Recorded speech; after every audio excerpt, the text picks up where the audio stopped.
All right, thanks again, everyone, for coming to our second to last session of the day. Our next talk is going to be by Kurt Baumgartner. He's a principal security researcher at Kaspersky who researches and reports on targeted attack activity, complex intrusions, and advanced malware. Today, his talk will be Same and Different Sesame Street level attribution. So take it away, Kurt. All right, thank you. Yeah, hey guys, this is fantastic. I am one of the speakers that live and work out of Boulder, Colorado. I've been a part of Kaspersky for 10 years now. I'm principal security researcher with the Global Research and Analysis team. Prior to that, I was a part of a startup in Boulder. We went by the name Novatix, and we eventually became Threatfire, merged with PC Tools, and were acquired by Symantec. So I've been a part of this security scene in Boulder for over a decade now, and I love it. So I'm really happy to see us doing a B-Sides out of Boulder. This is great, and thanks for your time today. All right, today I want to talk about sort of the ABCs of the application of file similarity technologies. So we use it, and I use it practically every day. I use it as a part of targeted attack research. And we can apply it not only to executable code, but we can apply it to scripting. We can apply it to various encrypted blobs, which sounds strange, but it potentially works, or I should say it works in some cases. And I want to sort of focus on some of its strengths and some of its weaknesses. And really, I want to talk about the practice of putting it to work and some of the successes we've had in more recent targeted attack research. So really, I'm going to talk a bit about SUNBURST. I mean, what 2021 conference would be complete without somebody at least talking about SUNBURST and the Solarwinds intrusions. And keep in mind, SUNBURST is kind of only a small part of that mess of an incident, that the adversaries were in targeted cloud environments as well. So SUNBURST was not the beginning and end of their intrusions, but it's a significant thing to talk about. It's really interesting what they did and some of what we can identify and sort of discover based on taking a closer look and comparing SUNBURST against previous stuff that we've seen. And then towards the second half of it, I want to talk more about similarity results that I have in ongoing current projects. Some of it is the result of the Hafnium stuff that we've seen, or at least the 0 days that were shared following the initial Hafnium attacks, certainly the Exchange 0-day stuff. And then a couple other fairly interesting incidents that we're taking a look at. So yeah, I mentioned I'm a part of the Global Research and Analysis team working for Kaspersky. I've been there for a decade now. You might know some of our research. If you don't, I listed a few relevant and interesting research projects that we had over the years that I was a part of as well, along with some really talented colleagues. In 2013, we were looking at some of the initial, and we were presenting publicly some of the initial known Duke activity very early on. So back then, FireEye was looking at some of their 0 days and how the Dukes were using 0 days, and they had a hard time connecting the dots with some of the backdoors and some of the payloads. And we worked with some partners out of a university in Hungary. So we were able to gather some other data sets that were very interesting as well. In 2014, we presented on Epic Turla, and I have links to all of these at the ends of my slides. So I'll be able to share all of our links to our research on these incidents and targeted attacks when I share my slides. So Epic Turla, you might have heard about. Epic Turla was really a Turla operation. It was a series of campaigns from this well-known Russian-speaking APT. And it was a global effort. It was really pretty interesting. And then in 2015, we posted some of our ongoing research into the Dukes, and this time into Cozy Duke in 2015. So you may know about some of that. It's all very interesting, and those are early and interesting Russian-speaking APT and incidents that we've posted a lot of research on in the past. More recently, we've posted on something similar to the SUNBURST effort, I would say. In 2019, we presented on something we called Shadowhammer. So at our Security Analyst Summit, it's on YouTube as well. There, a video of the Shadowhammer research presentation is on YouTube. But we presented on this Chinese-speaking APT that had injected code into an installer, and they were very successful at what they were doing. They were very good at blending their code into legitimate software and installers, much like the SUNBURST guys were, or the individuals behind SUNBURST. And they spread their malware to tens of thousands, if not hundreds. I think the numbers might have been in the millions, hundreds of thousands of systems. But really, they were looking for a much, much lower number of actual victim machines that they were interested in. And that's very similar to what the tactics of the Darkhalo, the group behind SUNBURST, their tactics were very similar. So in 2021, we've published some research that we had already distributed to our private customers, our private intelligence reporting customers.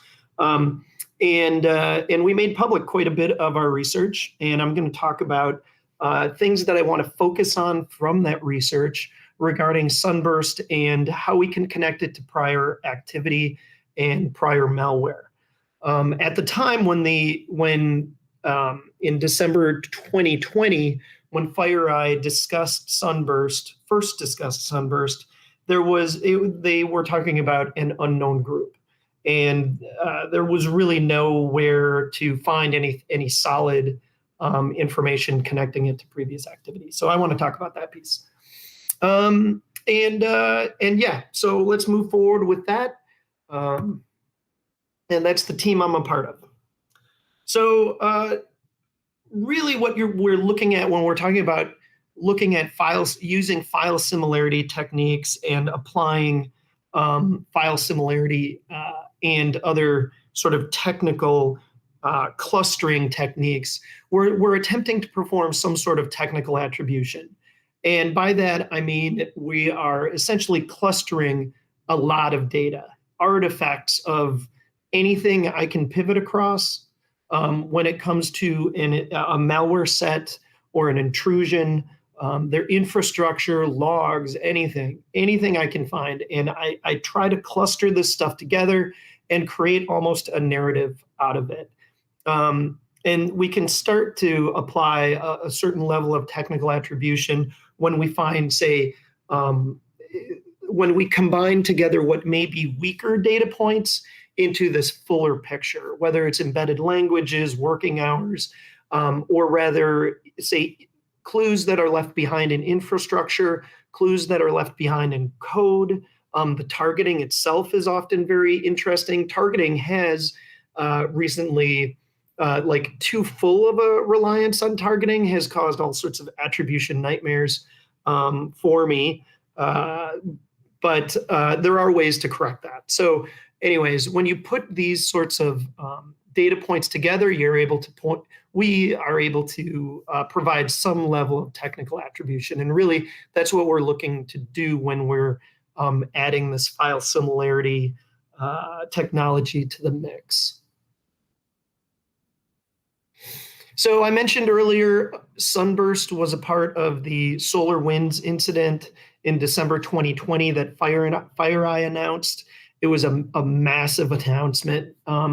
The adversaries had been in networks for months, and eventually it came out that they were in over 18,000 networks. And FireEye was the first to identify the presence of this APT in their networks, partly because of something very unusual and unexpected. Essentially, the adversary was trying to set up a second phone number for a specific account, and it was sort of a strange anomaly that a junior security analyst saw, and so they chased it down. That person had the smarts to make enough noise to chase down this anomaly. But at the time, again, I mentioned the actor was a total unknown. FireEye filed this under their UNC category, and there was no real evidence supporting any sort of attribution whatsoever. There may have been some media articles that had anonymous sources, and there was speculation that, oh, this must be APT29, or but there was nothing solid behind it. So we wanted to look into that. So the problem we were looking at was how to link SUNBURST backdoor to any previous known activity, and there wasn't anything solid published at the time. Now, one of my colleagues, an intern by the name of Georgi, he had been working on previously on this backdoor, this thing called Kazuar. And Kazuar is an interesting backdoor that had been used by that group I mentioned earlier, Turla. Turla is one of the longest standing APT we know. And Turla is loosely connected, and eventually we think we confirmed that Kazuar is a backdoor that we've seen used in incidents that had targets that had Turla's focus. So we believe that there is enough data to say that Kazuar is something that we can confirm Turla has been deploying.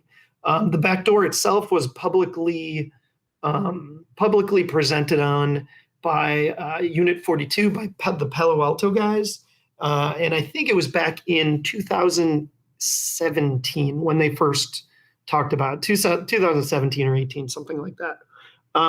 Kazuar, by the way, is something that is that had changed at the end of 2020, massively changed at the very end of 2020. Into 2021, other components started being pushed out by Turla to use alongside the compiled code. So we're seeing all sorts of Kazuar-like code being pushed out in various forms, but it's still in use and it's still of interest. But let's get back to the SUNBURST thing, because it again was attributed to this new group, this group called Darkhalo, an unknown new group. And we were able to get our hands on some samples, and some of the things we found about this SUNBURST backdoor that really stuck out were several of its features that included dormancy, string obfuscation, and this obfuscated and unique victim tracking sort of tag that they were, or victim tracking ID that they were creating, which is always very interesting. Victim tracking is something that sometimes gets reused by totally unexpected groups, and we'll get into that later. But first off, the dormancy itself was interesting for several reasons. And actually, I'm going to mention that when Georgi was looking back at the Kazuar backdoor, he had noted that, dormancy looks pretty similar, and the string obfuscation it looks like it's implemented using an FNV 1A hashing algorithm. And that's something that's very interesting. And then finally, also, this obfuscated victim tracking, this algorithm that they use, really seemed similar. So what was he looking at? And what did we as a team start looking at later? First off, the dormancy appeared to be very unusual, extraordinarily unusual, actually. This is not something we see commonly in high-end APT. The SUNBURST feature that they implemented regarding dormancy had to do with command and control server callback, and it had a sleep and a jitter functionality. So the sleeping time for the backdoor, once it was run on a system in a target network, would be between 12 and 14 days. This is very unusual. This certainly takes care of any sandbox issues. So if a executable, a SUNBURST executable, made its way into an automated sandbox, in all likelihood, the sandbox would not be running the sample for 2 weeks, and the sample would never call home. That's essentially what this dormancy implemented. The other interesting thing is that jitter, meaning sort of this random delay that was generated between 12 and 14 days, was the jitter value was generated using a random next double function call, which by itself is not terribly unusual. But when you look at the Kazuar backdoor, it would also wait over 2 weeks, and it would wait between 2 to 4 weeks to call back to its C2. This is really unusual. And its jitter was also, its sort of random delay between the 2 and 4 weeks was generated using this random.next next double function call. That in itself is not a completely solid data point that links the two. But when you combine it with these other functions, it's certainly something that we can build confidence around. So let's take a look at this next feature. Both Kazuar and SUNBURST implemented not only FNV1A hashing for string comparisons, but it was a modified FNV1A.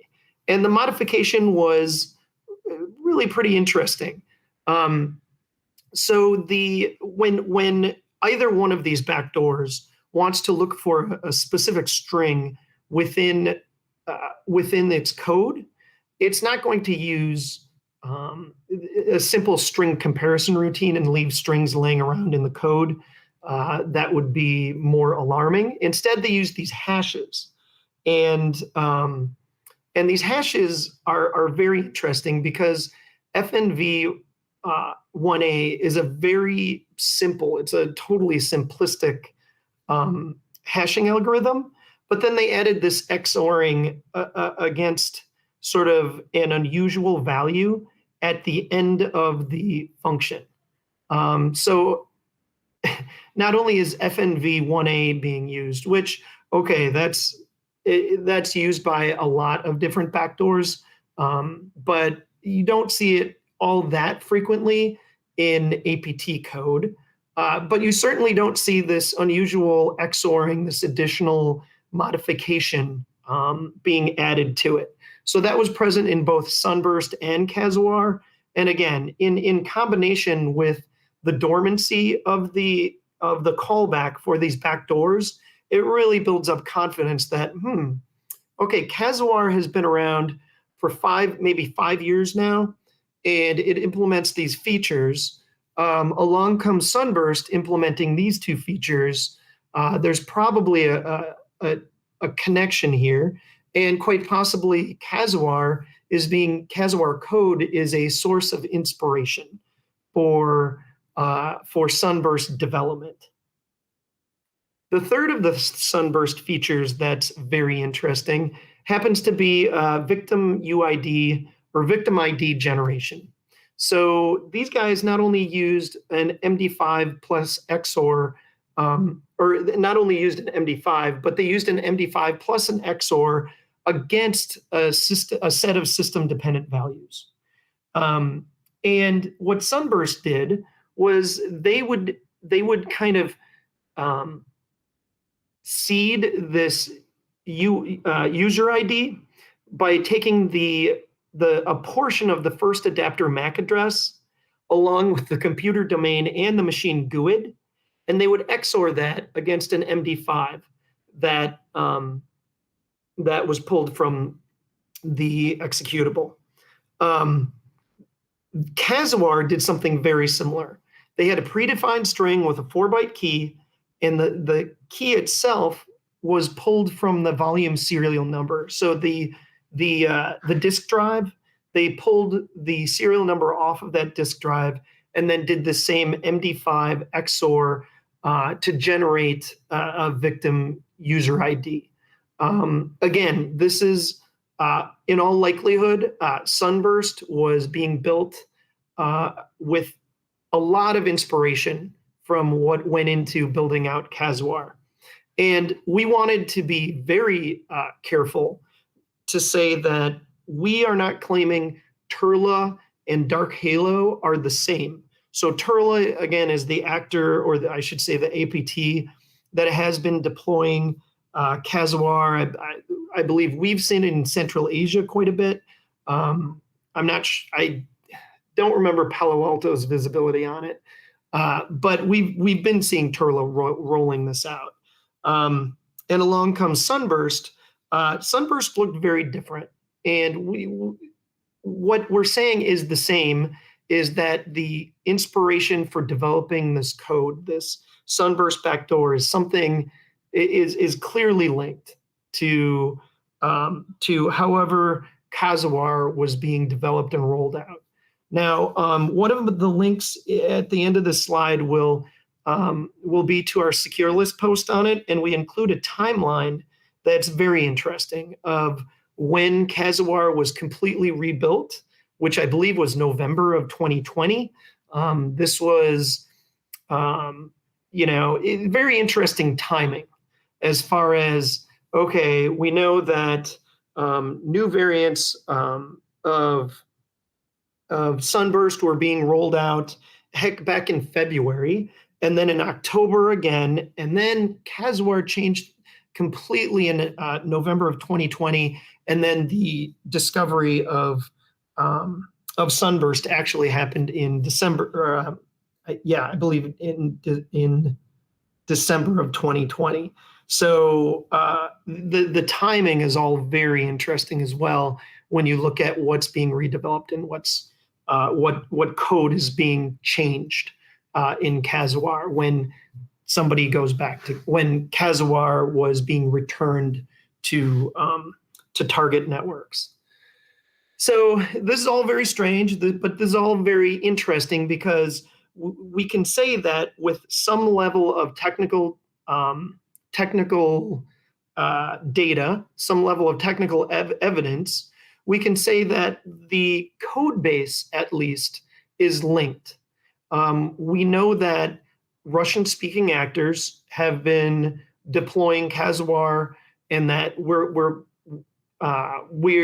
at least initiating a discussion around, grounded in data, around what this SUNBURST backdoor and this operation might really be, or what might be behind it. So that was, to me, that was very interesting. So again, code similarity techniques. This was really sort of this fuzzy functionality similarity, but it's of real interest to us, and that's a very effective technique for linking past activity.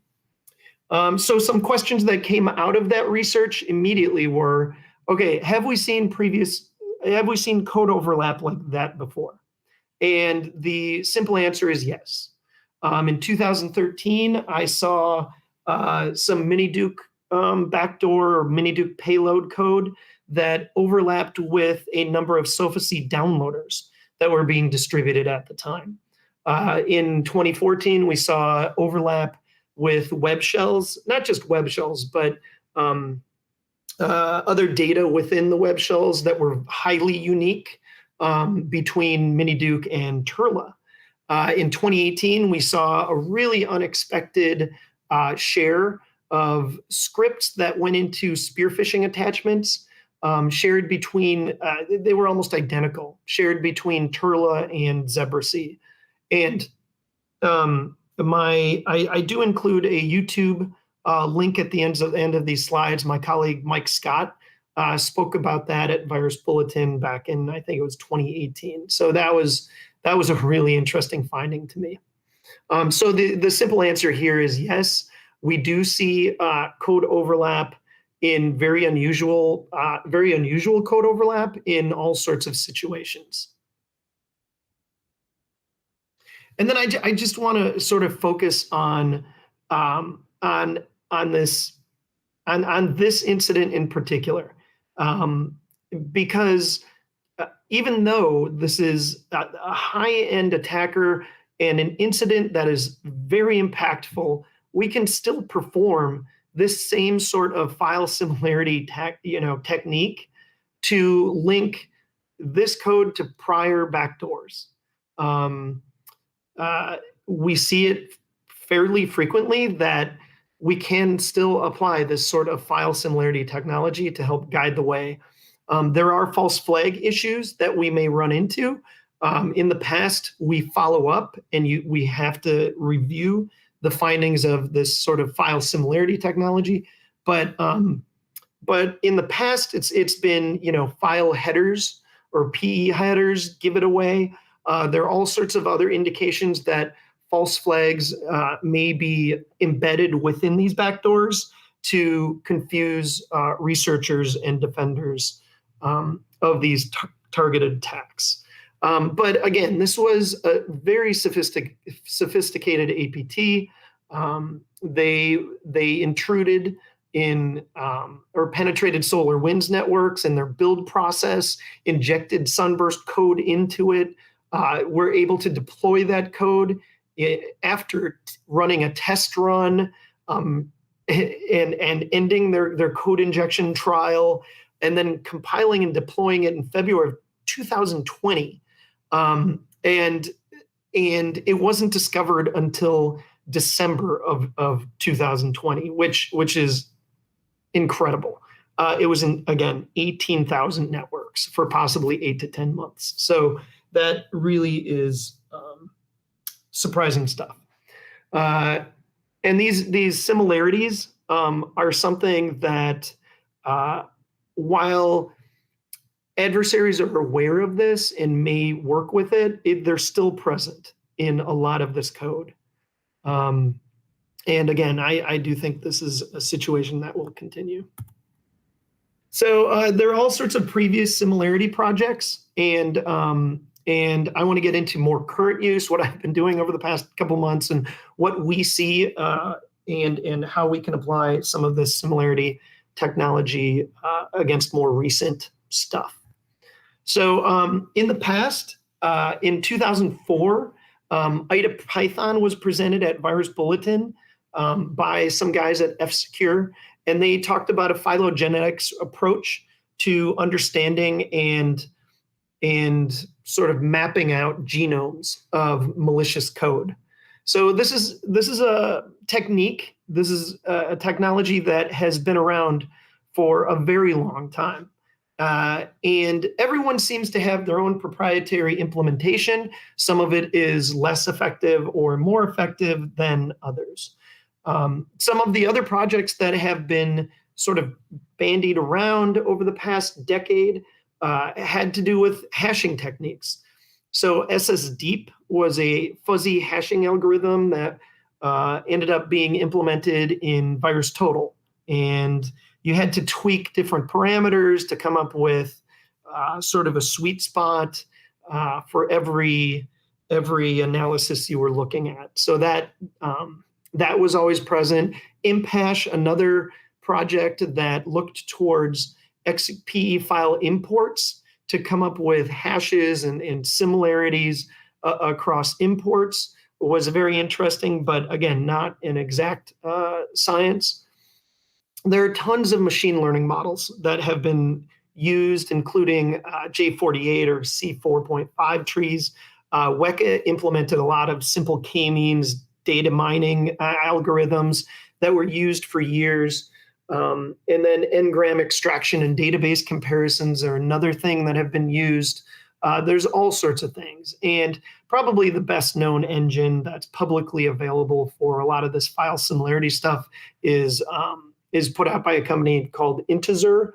If you want to actually play around with some file similarity checking, with a file similarity checking engine, they've got a pretty nice engine that they offer publicly if you want to take a look. But on the day-to-day, I am personally using this stuff. And what we do is we come up with a number of genotypes, and these are chunks of code that are found in these malicious objects. So whenever I'm interested in an object, it could be from a dump of memory space, it could be from a script, it could be from an encrypted blob. Sometimes encryption strategies do not create the entropy they're looking for, or it maybe has a header that my similarity engine here will find. But they're genotypes we find in these files. They're unique. They do not show up in whitelists. We have a massive library, a whitelisting library that we've created over the years. And these genotypes do not show up in known good executable objects. And then there are all sorts of strings that this stuff will look for as well. So whenever so in Southeast Asia, in early March, following the Exchange O-Day, sort of the massive global-wide sweep of and deployment of Exchange 0 Day, there were so many servers that were targeted with that stuff, and it was very difficult to get sort of a handle right away on all the different kinds of code we were looking at. One interesting thing that came up, and this one is particularly interesting because the initial memory dump, when it was scanned by all the scanners out there, was completely unnoticed, undetected. But when I took several different snapshots of that memory, of that executable code in memory, and loaded it up to our backend, we call it our attribution engine. The file similarity matching identified it as maintaining lots of genotypes, lots of chunks of code, and multiple strings that were similar to previous version variants of plugx. And it was a bit of a downer, to be honest, to find something as common and as eye-rollingly sort of prolific as plugx code, but on some significant high-value Exchange servers, these actors decided, okay, this Exchange O-Day, we are going to use that and push down a new sort of a touched-up plugx variant that was packed in a very unusual and fairly unique way that we hadn't seen before. So we know that plugx was being deployed in early March, along with many of the other backdoors to servers around the world. And again, it was very simple to take those memory dumps and push them up and take a look at what they may match with. Also in early 2021, we were looking into a group that we called Bounty Glad. This is another Chinese-speaking APT, fairly prolific. The interesting thing about these guys is they are not high-end, they're not terribly technically sophisticated. They will use all sorts of spear phishing techniques, and they will use publicly available malware a lot of cobalt strike most recently, but they also have sort of what appears to be they there's some sort of supply that they take advantage of. So of implants. So there are shared implants and shared code, and in the past we've referred to the sort of overall set of groups using all this shared code as subsets of WinNTI. But I know people don't like the WinNTI term. You might call them Axiom. Novetta came up with the Axiom umbrella for all these groups. But when you break them down, and you can, we report on these subsets individually every now and then. This one again we called Bounty Glad, and when I was looking at initial victims, it was very interesting that some of these samples share old strings with other Chinese-speaking APT.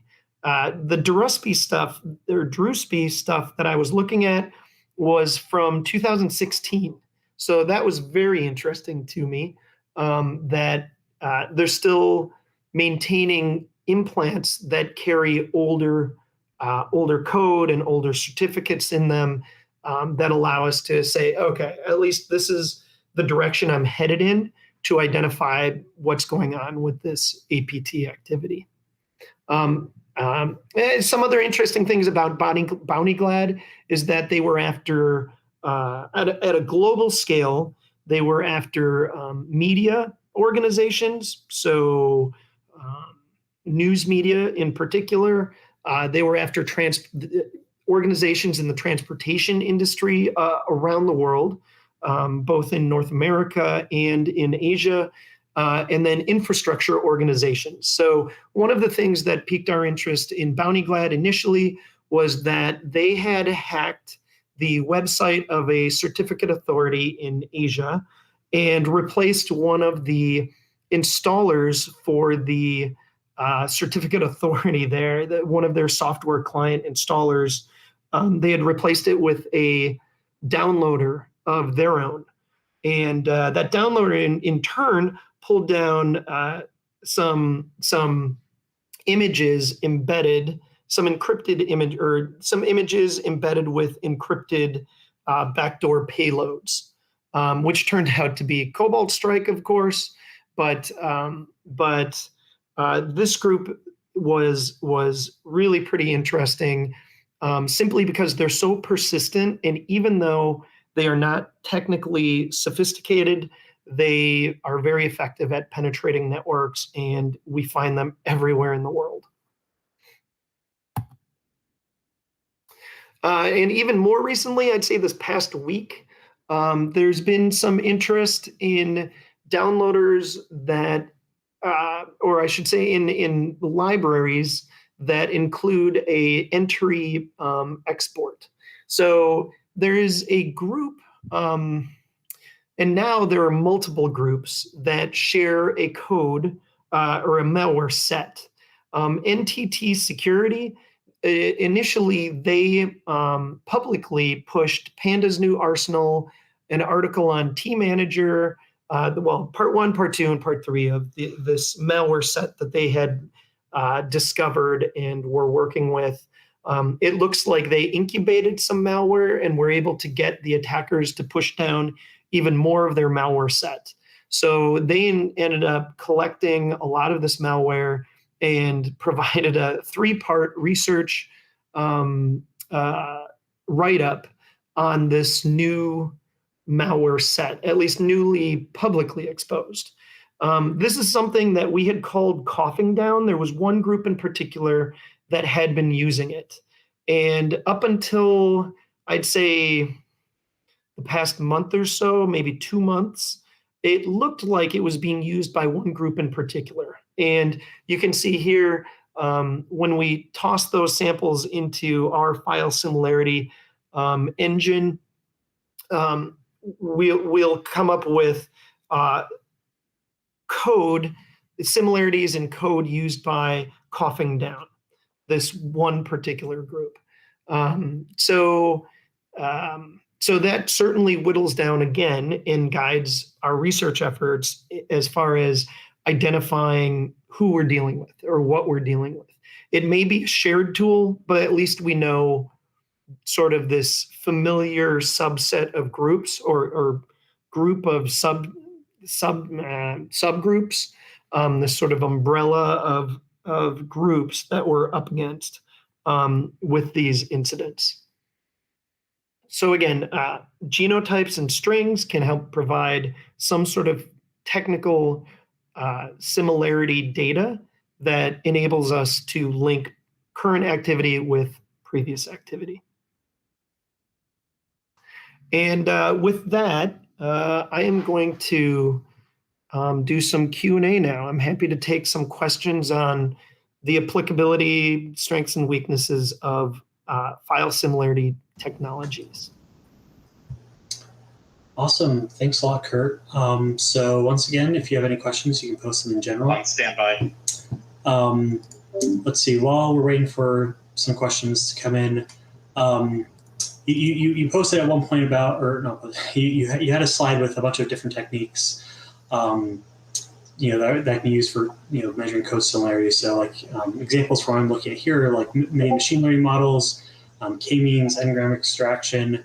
Of course, there are various proprietary algorithms and methods, so on and so forth. Have you, what work have you done or have you seen into how adversaries who are kind of aware of these techniques, right, and maybe want to design around them, could potentially kind of exploit them and trick any kind of similarity search to come up with potentially incorrect results, right? Because most of these algorithms have some kind of weakness somewhere or another, depending on how they're implemented. Yes, jerks. Yes, I have seen changes more recently that to me are pretty clear. These guys are paying attention to, to their needs if they have a need to sort of cover their tracks from one campaign to the next.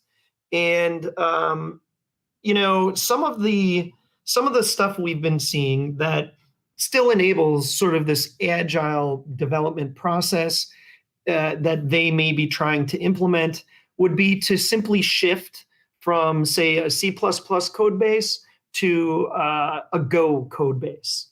Go is really interesting because even if you add something really simple to the Go code, it completely shifts the compiled code itself. So when they're adding, conditionals or all sorts of things, it can really cause issues.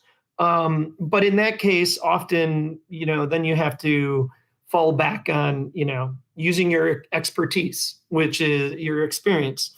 You have to remember code you've actually looked at before. But we do see, loaders being re-implemented from C to Go. And it can be pretty painful trying to identify similarities across that. We see adversaries shifting from executable code to scripts a lot. So PowerShell, the movement to PowerShell happened maybe a couple of years ago, and there was just massive amounts of PowerShell. And then we started seeing more and more VB script, which is a pain to deal with. And then we'll see other scripts that they're throwing into the mix. So yes, I do think adversaries are looking at evading this sort of file similarity matching technology, and they're doing it by hopping from language to language, really, in their implementations. Cool. So we have one question from Aaron here, which is, how does the research team come up with some of the names like coughing down? It's all, well, okay, how do we come up with the names? So the names often we'll try to stick with the name if it makes sense. So, Turla, I believe, is a name that had been out there, and we continue to use that. But if we come across, let's say, we come across an incident, and we haven't, we're not able to match or to, in our data at least, to, or even in public data, we're not able to link an executable or something about the system that executable is found, or the network it's found within, or the infrastructure that it's talking back to. There are all sorts of things that may come into play when you're coming up with a name for a group. So coughing down may have something to do with so the COVID research that they were targeting, and some of the strings that they had left in the downloaders that they had pushed. So you might come up with something like coughing down, or in Honeymite, there are maybe a mix of file names and other strings that had come into play when it was first being analyzed. So yeah, a lot of the time initially what a researcher is finding relevant when they're uncovering some new APT activity, and it's not immediate usually. We'll stick with like a malware name for a while, and that malware may show up across multiple campaigns, and then you come up with a group name that's separate.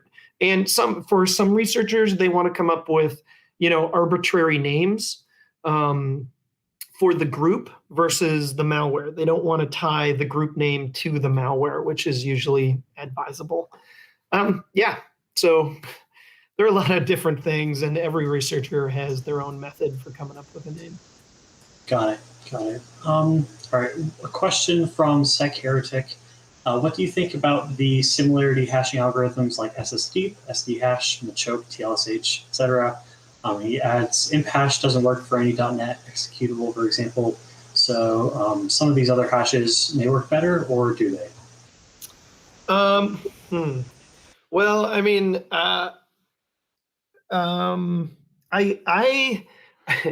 sort of I certainly am a fan of the technique we've developed in-house. I do not find a lot of the other techniques as effective as what we've been doing, which is, again, genotype based, but it requires, being able to identify unique malicious code, which means you have to come up with a giant current whitelist, so you don't end up coming up with false positives. I use those other algorithms as a part of my research. I do. I use imphash. The VirusTotal has a file similarity implementation that I will use as a part of research, but I don't depend on those as much when I'm, looking for solid data. And I don't find them quite as effective as what we've been developing in-house. So yes, they can be helpful. I do know of other companies that have come up with very interesting hashing schemes that they use across, that they're using to identify unique hashes across malicious code in the wild.